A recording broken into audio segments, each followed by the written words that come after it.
भगवान पर विश्वास करने से नुक्ते ऊपर रिझ जाएगा। रे करोड़ कर्म जल जाए तुम्हारे। इस जन्म में आपने सारा सुख भी देगा और मोक्ष भी देगा, पर इस माया को दुरुपयोग, इसके ऊपर आसक्त ना हो जाना, नया लेकर डूब जाएगी आपको। इसलिए कबीर साहब कहते हैं, माया दासी संत की ओ भई दे आशीष, बिलसी और लातों छड़ी सुमर सुमर जगदीश। इसको अपना प्रयोग करे ढंग से। अब क्या बताते हैं, धर्मराय दरबार में देई कबीर तलाक, मेरे भूले चुके हंस को तू पकड़िए मत कजाक। कजाक ए निकम्मी आत्मा, ए निकम्मे, जैसे ने कहा ना बड़ा अफसर छोटे को, और खबरदार देते ने ऐसा कर दिया तो कहता है जी सर, तक नहीं जी ऐसा नहीं करूँगा। तो धर्मराज को, यहाँ के चीफ जस्टिस को, इस ब्रह्मांड के चीफ जस्टिस को कबीर परमात्मा ऐसे डांट लगा रहे हैं। और वो क्या कह रहा है, बोले पुरुष कबीर से धर्मराय कर जोड़े, तुमरे हंस को पकड़ो नहीं मुझे दुआ ही लाख करोड़े। आपके हंस ने नहीं पकड़ो दाता। फिर क्या बताता है कि जिन्होंने आपकी शरण में आने से पहले जो पाप इकट्ठे कर रखे हैं, ये परमात्मा उनके आधार से तो मैंने उनको दंडित करना पड़ेगा, मेरा विधान है। तब परमात्मा ने कहा था, कर्म भरम ब्रह्मांड के मैं पल में करहूँ से, जिन हमारी दो ही दई सो करो हमारे पैसे। मेरे हंस का तू लेखा जोखा मत कर देना। जिसने तेरे उनके जो पहले किए हुए पाप हैं, 1 मिनट में सब नाश कर दूंगा, खत्म कर दूंगा, कैंसिल कर दूंगा। कहते हैं, जब ही सतनाम हृदय धरो भयो पाप को नाश, जैसे चिंगारी अग्नि की भाई पड़े पुराने घास।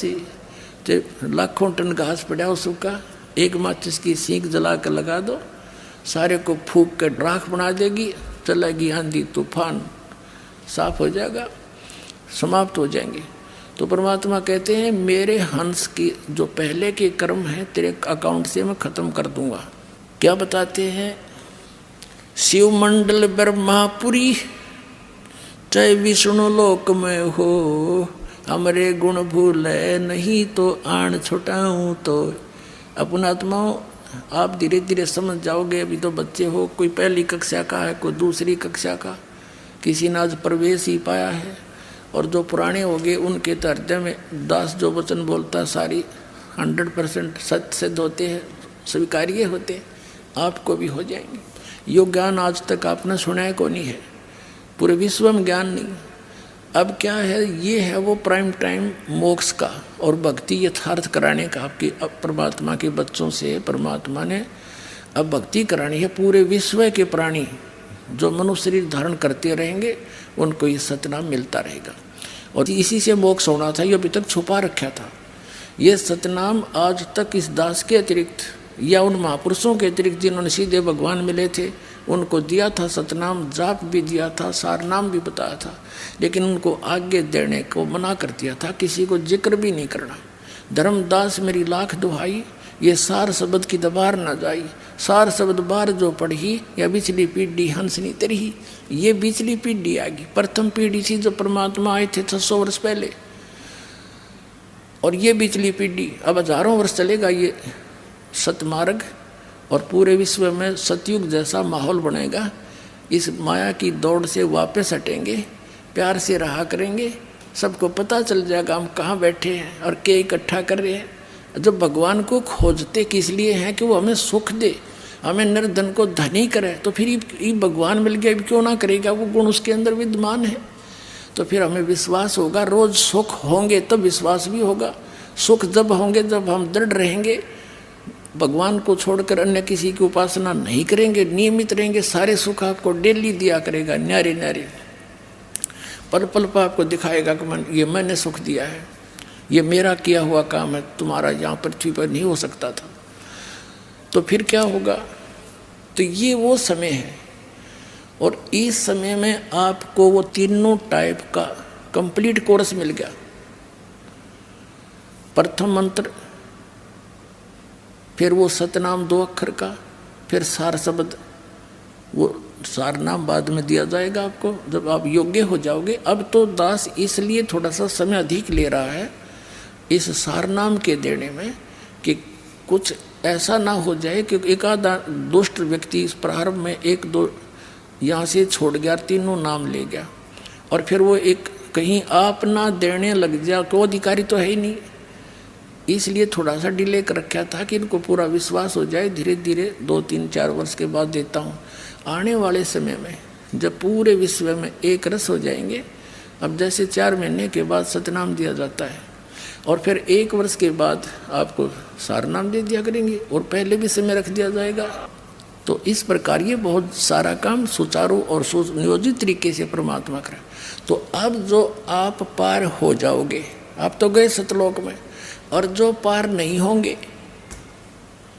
जो पार नहीं होंगे वे महामार खाएंगे। वो कैसे मार खाएंगे? जैसे आप प्रथम मंत्र जाप करते हो जिसमें फर्स्ट एंड लास्ट मंत्र छोड़ कर बीच के 5 मंत्र हैं, ये यहाँ के इन प्रधानों की मजदूरी है, इनके सतर का ये भक्ति धन है।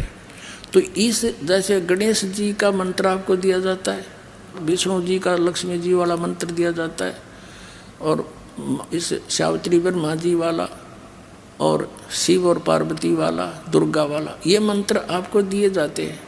इनके कुछ अंश तो आपको यहीं पर यहाँ मिलते रहेंगे, देंगे यही, लेकिन देंगे आपके इस भक्ति के धन के प्रतिफल में। फिर आपके पास इनके अकाउंट में, इनके बैंक में घना धन बच जाएगा, आपका पार नहीं होता है। तो फिर ये क्या करेंगे? पहले आप जाओगे गणेश जी के लोक में, वहाँ अपना सारा पुण्य उसके सतर का खत्म करके फिर आपको भेजेगा ब्रह्मा जी के लोक में, वहाँ देवता बन जाओगे। वहाँ पुण्य खत्म करके फिर जाओगे विष्णु जी के लोक में, विष्णु जी के उस मंत्र का कमाई आपकी खत्म हो जाएगी। फिर जाओगे शिव के लोक में, वहाँ गण बन जाओगे देवता। स्वर्ग में, वहाँ स्वर्ग है, उनके अलग से रेस्टोरेंट है, और वो आपसे चार्ज करते हैं। जैसे रेस्टोरेंट वाला किराया न्यारा लिया करे और खाने का न्यारा उसमें दुगना तिगुना जोड़ के आपसे लेता, ऐसे वहाँ ये रेस्टोरेंट है इनके। फिर वहाँ ख़त्म होने के बाद दुर्गा जी के लोक में, वहाँ देवता बनोगे, और जब आप हो जाओगे कंगाल, आपको नरक में, नरक से पीछा छुटकर फिर आपको पृथ्वी पर कई 1000 वर्षों तक, और फिर सतनाम का जो रह गया और सार नाम की कमाई आपको मिल गई, वो नहीं पार हुई। ये नहीं है कि सार नाम मिल गया पार हो गए, अंतिम सांस तक मर्यादा में रहोगे तब पार होगे। तो फिर उनको उसके लिए इस काल ने क्या कर रखा है? इस ब्रह्मलोक के अंदर एक ब्रह्मांड में नकली सतलोक, अलखलोक, अगमलोक, अकैलोक बना रखे। तो आपके उस भक्ति धन को वहाँ नाश करवाता है। तो इस प्रकार वो प्राणी तो 1000 युगों तक नीचे नहीं आएगा, कति चूस के उसको भक्ति धन नष्ट करके थोड़ा बहुत बचे हुए को यहाँ पटक देगा। फिर यहाँ पृथ्वी का राजा बन जाएगा, फिर नरे पाप कमाओगा और फिर गधा बन जाएगा। तो यह विरान मट्टी होगी जो ईब फिसल गया। तो सावधानी बरतियो और चलो सतलोक में। बोलो सतगुरुदेव।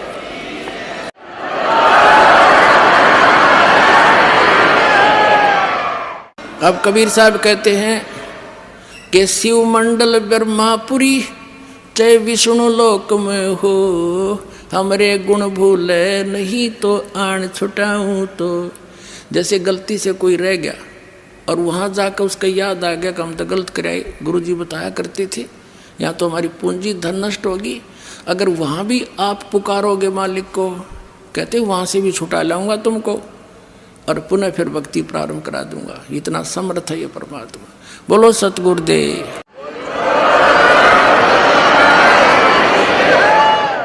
अब आज के जो सत्संग का निष्कर्ष ये है पुण्यात्माओं, समर्थ का शरणाग हो रंग होरी हो, कदे न हो ऐ काज राम रंग होरी हो। तो इस समर्थ की शरण में रहना आखिरी सांस तक, आपके 101 पीढ़ी पार होगी, ये लिख लेना बेशक। बोलो सतगुरुदेव।